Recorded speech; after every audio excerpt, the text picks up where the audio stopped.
Good evening all. Myself Advocate Eknath Kisan Chauhan. Our today topic is how to save tax. आपने मेरा last video देखा रहेगा, मैंने जो यूट्यूब चैनल स्टार्ट किया था। तो आज का टॉपिक है टैक्स कैसे हम बचाए। मार्च एंडिंग आ रहा है, आपके पास 2-2.5 महीना है आपको टैक्स बचाने के लिए। तो ध्यान से सुनिएगा। जैसे कि 86 है, 80C है, यानी चैप्टर 6 के डिडक्शन जो सेक्शन वाइज है वो मैं आपको डिटेल में बता दूंगा जब मेरी सीरीज स्टार्ट होगी। और सिर्फ शॉर्ट में आपको बताना चाहता हूँ, 80C में आपको 1.5 लाख तक का लिमिट मिलता है। 80C में क्या क्या डिडक्शन आते हैं, जैसे LIC जो भी आप लाइफ इंश्योरेंस लेते हो, टर्म इंश्योरेंस लेते हो, PPF आता है अगर पब्लिक प्रोविडेंट फंड है, PF आता है आपका, म्यूचुअल फंड आते हैं जो इक्विटी लिंक्स म्यूचुअल फंड रहेंगे, FD आता है। अच्छे स्कीम में डाला, जैसे FD में तो आपको 6% तक ही मिलता है मैक्सिमम। आप इंश्योरेंस के बहुत सारे स्कीम है जहाँ पे आपको 6 से ज़्यादा रेट मिलता है।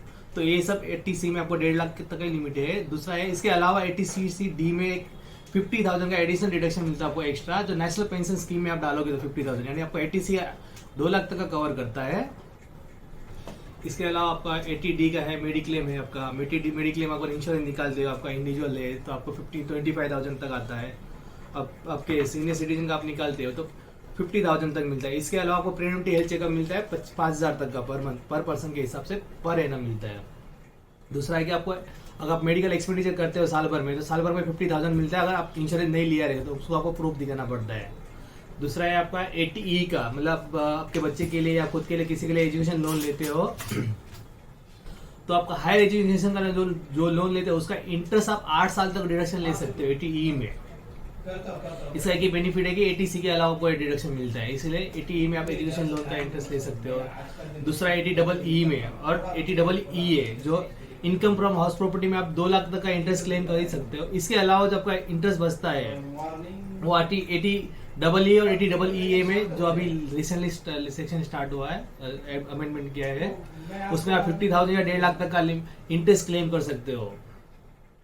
यानी आपका जो समझो इनकम फ्रॉम हाउस प्रॉपर्टी आपको 3 लाख का हो रहा है और आप होम लोन का इंटरेस्ट पे कर रहे हो 3 लाख का, या कोई भी 2.5 लाख के आसपास, तो इनकम फ्रॉम हाउस प्रॉपर्टी आप क्लेम कर सकते हो 2 लाख तक का। पर ऊपर का जो अमाउंट आप क्लेम नहीं करोगे वो आप यहाँ पे क्लेम करोगे 80EE में या 80EE में, जो फर्स्ट अमाउंट लोगे उसके वास्ते। दूसरा है प्रिंसिपल आप पेमेंट करते हो होम लोन का, तो आप वो 80C में क्लेम कर सकते हो।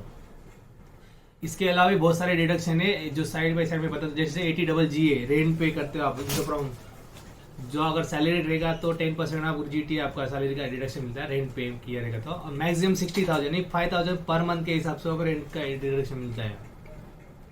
और बहुत से आप जैसे डोनेशन देते हो 80G का, यानी कहीं पे 50% या 100% डोनेशन मिलता है। ये भी जैसे गवर्नमेंट की कोई भी एजेंसी है, डिफेंस वगैरह में आपको 100% आपको डिडक्शन मिलता है। इसके अलावा नॉर्मल ट्रस्ट में जहाँ पे 80C सर्टिफिकेट मिलेगा आपको, वहाँ पे 50% तक डिडक्शन मिलता है। ये सब डिटेल में आपको जो मेरी इनकम टैक्स सीरीज स्टार्ट होगी अब उसमें मैं बता दूंगा। ये तो आपको शॉर्ट इसलिए बताना चला कि मार्च एंडिंग आ रहा है, तो आपको ये सब तरह से आप इन्वेस्ट करोगे तो आपको टैक्स बचा सकते हो। जितना हो सके आप 2.5-3 लाख का टैक्स, तो आराम से 2.5-3 लाख का इनकम के ऊपर टैक्स बचा ही सकते हो। मतलब 5 लाख के ऊपर आपका 7 लाख तक का इनकम है तो भी टैक्स आप नील भर सकते हो, ये सब इन्वेस्ट करोगे तो आप इसके हिसाब से। 80TTA यानी हमको सेविंग बैंक का इंटरेस्ट मिलता है, तो सेविंग बैंक का इंटरेस्ट आपको भी अगर 50,000 मिलता है या 40,000 मिलता है, जो भी हम सेविंग बैंक में हमारे अकाउंट में पैसा पड़ा हुआ है तो हमको ऊपर इंटरेस्ट मिलता है, तो उसका भी आपको 80TTA में 10,000 तक का डिडक्शन मिलता है, उसके ऊपर 2 टैक्सेबल हो जाता है। 80TTB यानी जो सीनियर सिटीजन है उनको 50,000 तक का लिमिट दिया गया है, क्योंकि ये देखा जाए तो उनके पास दूसरी कुछ ऑप्शन नहीं होता इनकम सोर्स के लिए, तो वो अपने बैंक में रख के सेविंग के लिए इंटरेस्ट खाते हैं, इसलिए इनकम टैक्स में 50,000 तक का उनको डिडक्शन दिया गया। इसी तरह से अलग अलग बहुत सारे डिडक्शन है। आपको कोई भी स्कीम में इन्वेस्ट करना रहेगा या कोई भी पॉलिसी लेना रहेगा, मेडिक्लेम बोलो, हेल्थ इंश्योरेंस या लाइफ इंश्योरेंस बोलो, टर्म इंश्योरेंस, म्यूचुअल फंड या FD भी निकालना रहेगा कहीं पे भी कुछ भी, तो हमसे आप गाइड कर सकते हो एकनाथ टैक्स कंसल्टेंसी में। मैं अपने वीडियो में बता दूंगा। एक मैं आपको सेक्शन बताना चाहता हूँ, ये सब स्कीम है या सेक्शन वाइज आपको डिडक्शन मिलेगा अगर ये सब स्कीम में आप इन्वेस्ट करते रहेंगे तो। ATC है, ATCC, CCC,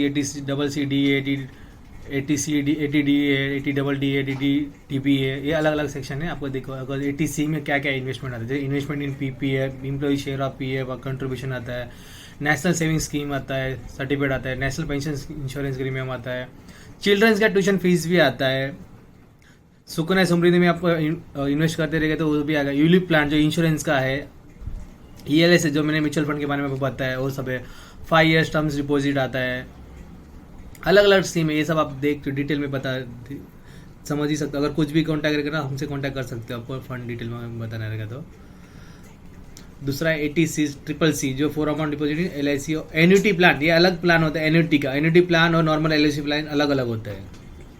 एम्प्लॉइज कॉन्ट्रीब्यूशन है नेशनल पेंशन स्कीम में जो 1.5 लाख की लिमिट में आता है, आपको मैंने जैसा बोला कि 50,000 एडिशनल मिलेगा आपको नेशनल पेंशन स्कीम में आप डालोगे तो ATC यानी 2 लाख तक का ATC कवर करता है आपको। ATTTA मैंने आपको बोला कि 10,000 तक का आपको डिडक्शन मिलेगा सेविंग बैंक इंटरेस्ट के ऊपर और ये अगर सीनियर सिटीजन को मिलता है तो 50,000 तक का लिमिट मिलता है उनको। 80GGA जो रेंट के बारे में मैंने आपको बताया, rent paid minus 10% of total income या 5,000 पर मंथ, यानी मैक्सिमम 60,000 के हिसाब से आपको साल का डिडक्शन मिलता है अगर आप हाउस रेंट लिया तो। HRA आपको नहीं मिलता रहेगा तो। 80 इंटरेस्ट एजुकेशन लोन जो मैंने आपको बोला कि आप खुद के बारे में या किसी बच्चे के बारे में आप खुद के लिए ले सकते हो तो उसका 8 साल तक आपको उसका इंटरेस्ट आप क्लेम कर सकते हो एजुकेशन लोन का। 80EEE और 80EE जो मैंने अभी बोला आपको इनकम फ्रॉम इंटरेस्ट, जो इनकम अपना होम लोन का इंटरेस्ट जो आप पे करते हो उसके ऊपर ये 50,000 1.5 लाख तक का डिडक्शन मिलता है इसे इनकम फ्रॉम हाउस प्रॉपर्टी के अलावा। 80EE जो फर्स्ट टाइम ओनर आप लोगे, फर्स्ट टाइम आपका होम रहेगा तो EE जो अभी रिसेंटली फाइनेंस एक्ट 2019-20 में पास हुआ था। मेडिकल इंश्योरेंस आप खुद का रहेगा तो 25,000 तक मिलता है, आप सीनियर सिटीजन रहेंगे आपका पेरेंट है खुद तो 50,000 से मिलता है। 80DD ये जो मेडिकल ट्रीटमेंट ऑफ ND क्या मैंने स्पेसिफिक DC रहेगा तो 75,000 या 125,000 1,20,000 के हिसाब से अगर वो स्कीम में आप आते रहेंगे डिसेबिलिटी तो आपको मिलेगा। 80U एस पे एडमिटी यानी 175 है 1,25,000 तक का डिडक्शन है। ये आपको सब मैं डिटेल अपनी सीरीज में स्टार्ट कर जब करूँगा उनमें बता दूंगा। ACB सर्वर डिसेबिलिटी वगैरह है आपको सेक्शन वाइज। 80GGB यानी कंट्रीब्यूशन बाय कंपनी, अगर कंपनी अगर कोई भी पॉलिटिकल पार्टी को कंट्रीब्यूट करती है तो 5.5% ऑफ नेट एनुअल इनकम मतलब उनका नेट प्रॉफिट का 3 साल का जो एवरेज नेट प्रॉफिट रहेगा उनका 7.5% तक ही कर, उससे ज़्यादा अलाउ नहीं करती है। और वो भी चेक क्या RTGS या कोई भी बैंकिंग ट्रांजेक्शन के थ्रू जाना चाहिए, कैश में नहीं होना चाहिए। 80GGC यानी कोई भी इंडिविजुअल अगर पॉलिटिकल पार्टी को फंड करता है यानी डोनेशन करता है तो वो 10% ऑफ ग्रॉस टोटल इनकम से मतलब उससे ज़्यादा नहीं कर सकता, वो भी पेड इन चेक मतलब बैंक के थ्रू ही जाना चाहिए, कैश में अलाउ ही नहीं है। RRB यानी किसी को रॉयल्टी मिलता है तो उसका भी 3 लाख तक का डिडक्शन मिलता है।